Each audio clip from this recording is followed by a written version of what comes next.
So the answer to this question is going to shock you, because initially I thought the answer to this question was trial will last maybe 2 to 3 weeks. So sometime at the end of next week, it's over. We get a verdict next week or maybe the week after. In fact, the judge said in open court this morning, a juror had asked the judge, hey, how long is this trial going to take? Can you give us some forecast so we can plan? And the judge said this, spoke to lawyers on both sides. They expect trial will conclude at some point by the end of July, meaning trial is likely to last all of this month, June. They're going to take a day or two off for July 4th. Then trial is going to last through all of July. You're talking about multiple weeks, multiple months. It has to be said, the manner in which the prosecution is presenting evidence leading to so many objections, a lot of which have been granted, that mistrial, all that is dragging this on, taking a very long time. We'll see if the jury, if that has an impact on the jury's verdict.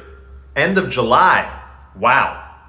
I'll get you caught up on the 3 big things that happened this morning at the YNW Melly Trial. I'll show you the footage. First, we had the FBI agent who was being asked by the prosecution, do you know whose phones these are? There was a series of objections. The judge sustained the objections. The evidence did not get on the record. And then the judge got very frustrated by a back and forth that happened over some documents that should have been provided. 2 other big things happened this morning. This is going to be a 3-part video. We'll get into the FBI agent's testimony and a discussion. Okay, so Councilman, answer the question. Do you know who any of these phone numbers belong to?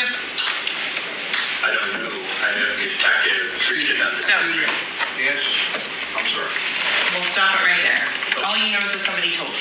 Right. Okay, so I don't want to get into any of that. I just want to know what your personal knowledge is. You don't have any personal investigation or knowledge as to who these phone numbers belong to? No. Okay. And you just know that the phone numbers that were provided to you?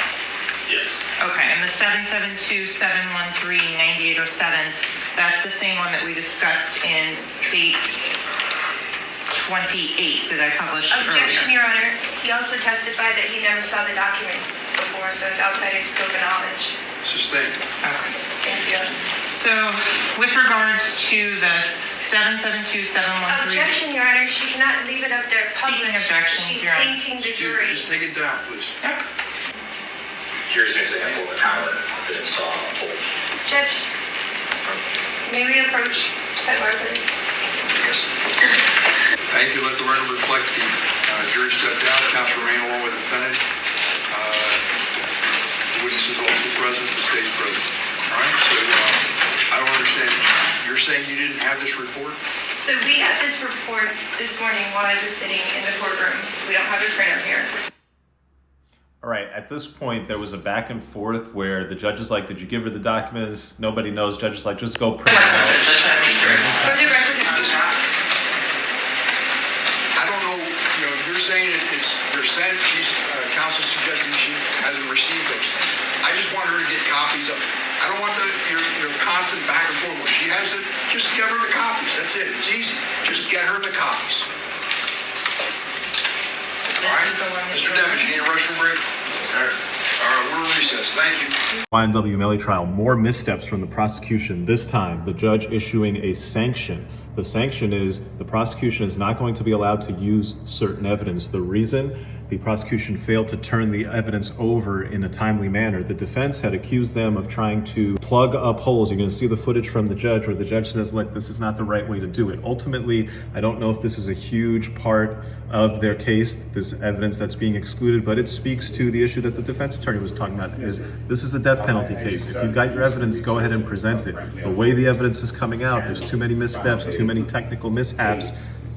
That's not how this is supposed to go. Concerns a civil matter, and it speaks of the need for discovery cutoff to avoid the very term I used, ambush and surprise, and engages in that ought not to get the benefit of it.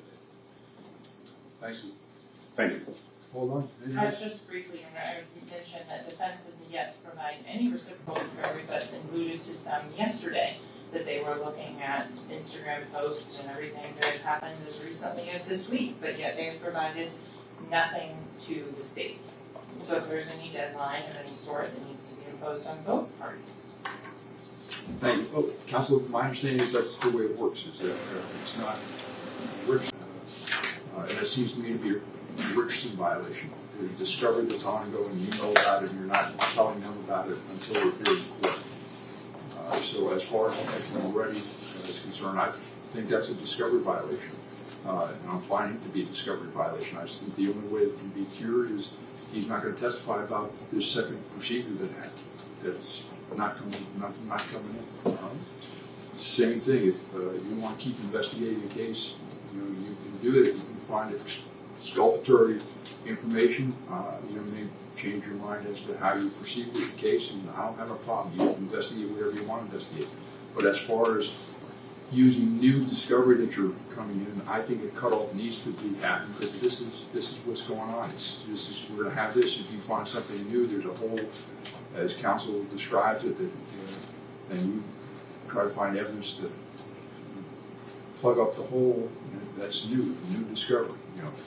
The defense doesn't have an opportunity to depose the witness. The defense doesn't have an opportunity to do X, Y, and Z. And that's just not the way it should be. It shouldn't be done by surprise. So it's clear this was not a new item. This was. There were objections and there were sanctions at today's YNW Melly Trial, but there was also a little bit of evidence and witness testimony, the stuff trials are supposed to be about. We had the FBI agent take the stand. The prosecution questioned him about the location of certain cell phones, whose cell phones they are. The defense was crossing him on how accurate he can be. Now look, when that FBI agent tells you that he looked at all this data and he can tell you that certain cell phones were in certain areas at certain times and they were near each other, you're not going to play with him, because it's the FBI and he did his research. What he was objected to and what he was not able to establish is whose phones they are. The prosecution wanted to get him to say that this is YNW Melly's phone. That was an objection. He was not able to put that on the record. Other people are going to have to testify as to whose phones these are, whether or not these phones were passed around, and what is happening, what other events are happening, shootings, deaths, what person going to the hospital at the time you see the movement of the phone. None of that came out on the record. We'll see. Stay tuned.